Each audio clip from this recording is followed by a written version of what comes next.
আপনার নামটা বলেন, আপনাকে ধরেন।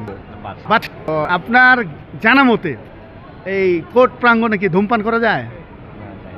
যায়? জোরে বলেন একটু, জোরে। যায় না? তাহলে করলেন কেন?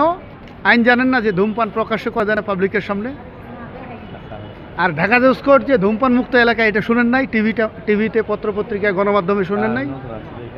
জানতে হবে। কোথাও একটা কোনো জায়গায় নতুনভাবে গেলে অবশ্যই আগে আপনার সেখানকার নিয়মকানুন জানতে হবে। উত্তর দেন আমাকে সুন্দর করে। হ্যাঁ, আর আরেকটা, হ্যাঁ না ঠিক আছে, না না ছাড়াই দেবো তো। আর শুনেন, দাঁড়ান, উত্তর দিয়ে যান। আর প্রশ্ন হইলো, আমার দিকে দেখেন, প্রশ্ন হইলো যে প্রকাশ্যে জনসমক্ষে ধূমপান করা যাবে না, অন্যকে ক্ষতিগ্রস্ত করা যাবে, এটার আইন আছে না? এক সাইডে না, এর এরিয়া। আপনি কি ওই যে এয়ারপোর্টে যায় ধূমপান করতে পারবেন? ট্রেনে যায় ধূমপান করতে পারবেন?